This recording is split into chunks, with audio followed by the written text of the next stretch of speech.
Hello viewers, আসসালামু আলাইকুম। আশা করি সবাই ভালো আছেন। আপনাদের দয়া আল্লাহর রহমতে আমরা একটা ভালো আছি। তো ভিউয়ার্স, বরাবরের মতো আজকে আমি আপনাদের মাঝে আবার একটি বশীকরণ নকশা নিয়ে হাজির হয়েছি। তো স্ক্রিনে দেখতে পাচ্ছেন, আশা করি থাম্বনেল দেখেই বুঝে গেছেন যে এটা কিসের নকশা বা কিসের তাবিজ। তো এটি হচ্ছে গার্লফ্রেন্ড বয়ফ্রেন্ড বশীকরণ। জিএফ বিএফ কে করতে পারবে, আর বিএফ জিএফ কে বশীকরণ করতে পারবে। আপনি চাইলে যে কোনো নারীর উপর এটা প্রয়োগ করতে পারেন। আপনার পছন্দের মানুষের উপর আপনি এটা প্রয়োগ করতে পারেন। তো ভিউয়ার্স, আপনারা কিভাবে এই ছোট্ট একটি মন্ত্র, দুঃখিত মন্ত্র না, নকশা।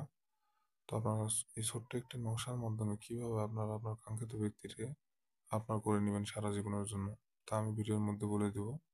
তো আপনারা পুরোপুরি ভিডিওটা না টেনে না স্কিপ করে দেখবেন, যাতে করে পরবর্তীতে আমি নতুন কোনো ভিডিও আপলোড করলে আপনারা সবার আগে পেয়ে যান। তো ভিউয়ার্স, আপনাদেরকে সর্বপ্রথম একটা কাজ হবে, সেটা হলো প্রথম এটার উপর বিশ্বাস স্থাপন করতে হবে। বিশ্বাস ছাড়া কিন্তু কখনোই কাজ হবে না, বিশ্বাস ছাড়া কোনো কাজও হয় না। তো এই কাজগুলো অনেক সময় মানসিক সমস্যার কারণেও হয়ে থাকে। কিভাবে মানসিক সমস্যার কারণে হয়ে থাকে না?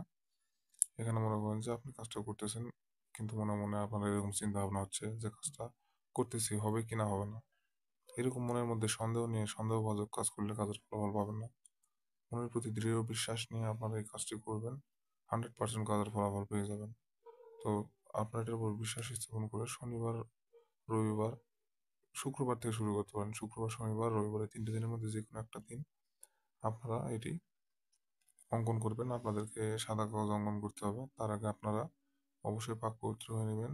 যদি সম্ভব হয় গোসল করে নেবেন। তারপরে আসন পেতে বসে আপনারা জাফরান কালি দিয়ে এটা অঙ্কন করবেন, এই নকশাটি। আপনারা এই নকশাটি জাফরান কালিতে অঙ্কন করবেন। যদি জাফরান কালি সংগ্রহ করা অসম্ভব হয়ে যায় আপনাদের পক্ষে, তাহলে আপনারা এটা লাল কালি দিয়ে লিখতে পারেন, কোনো সমস্যা নেই। তো এই নকশাটি আপনারা লেখা শুরু করবেন মাঝখান থেকে। উপর থেকে নিচে লিখবেন।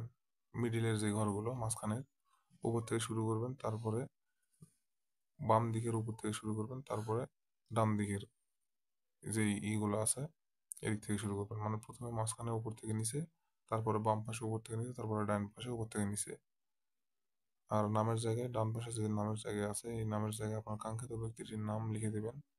তারপরে বাম পাশের নামের জায়গায় আপনার নামটা বসিয়ে দিবেন। দিয়ে সুন্দর করে ভাঁজ করে একটি তাবিজে ভরে আপনার বালিশের নিচে রেখে দিবেন। আপনার বালিশের নিচে লিখে দিবেন। আর এই নকশাটা অঙ্কন করার সময় আপনার কাঙ্ক্ষিত ব্যক্তিটির নাম মনে মনে জপ করবেন। শুধুমাত্র এতটুকু করবেন ভিউয়ার্স, আশা করি আপনারা কাজের ফলাফল 100% পাবেন, যদি সঠিক নিয়মে কাজটি করতে পারেন এবং সুস্পষ্টভাবে করতে পারেন। তো সবাই ভালো থাকবেন। এই ছিল আজকের ভিডিও। আসসালামু আলাইকুম।